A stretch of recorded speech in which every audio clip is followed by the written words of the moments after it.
Bonjour et bienvenue sur ce nouveau tutoriel de Switch. Aujourd'hui, je vais vous montrer comment restaurer un site à une date antérieure.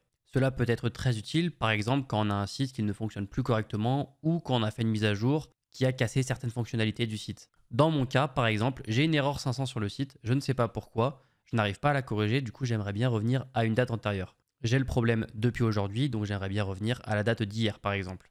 Je vais donc dans un premier temps sur mon cPanel. Dans la barre de recherche, je tape domaine et je vais sur l'outil domaine configuré. Je vois que mon nom de domaine o2dev.fr, il pointe dans le dossier public HTML, ce qui signifie que c'est le dossier public HTML que je vais devoir restaurer à la date d'hier.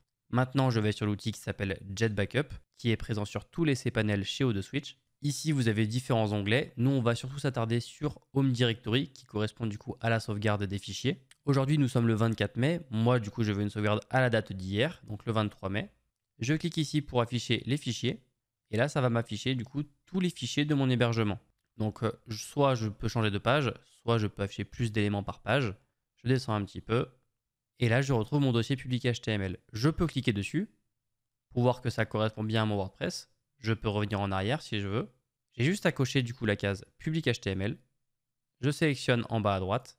Maintenant, on descend un petit peu et on clique sur Restore. Je confirme. Et là, ça me lance la restauration. On peut voir que je suis sur l'onglet Queue qui correspond à la file d'attente. Et on attend quelques minutes, quelques heures en fonction de la taille de la restauration, la taille du site et ce qu'on souhaite restaurer. Et voilà, on voit que c'est marqué Completed. Moi, ça a pris 8 secondes parce que le site est très léger. Maintenant, si je retourne sur mon site et que j'actualise, on peut voir que le site fonctionne de nouveau. J'ai bien récupéré le site comme il était à la date d'hier. Donc ça concerne uniquement les fichiers. Si par exemple, vous avez fait une erreur dans votre base de données, vous pouvez aussi la restaurer à une date antérieure. Ça fonctionne de la même façon. Par contre, quand vous avez un hébergement avec plusieurs bases de données, il faut quand même savoir quelle base de données restaurer. Là, je vais vous montrer dans le cas d'un WordPress. Je vais dans les fichiers du site, dans le fichier wp-config.php, je l'édite, et là j'ai tous les éléments de ma base de données. Donc on voit que c'est la base O3dev WP 966. On retourne sur JetBackup, et là, au lieu d'aller dans Home Directory, on va dans Database. On voit que moi j'ai 3 bases de données sur mon compte de test.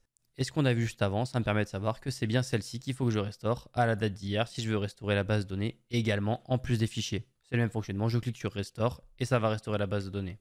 Si on retourne sur l'accueil de JetBackup, au niveau des autres onglets, ce qui peut être important, c'est Email Account. C'est pour restaurer vos boîtes mail si par exemple une boîte mail a été supprimée ou si vous avez perdu des mails par exemple. Et l'onglet Queue qui permet de voir la file d'attente avec toutes les restaurations récentes que vous avez faites. Voilà, j'espère que ce tutoriel vous aura plu et à la prochaine dans un nouveau tutoriel.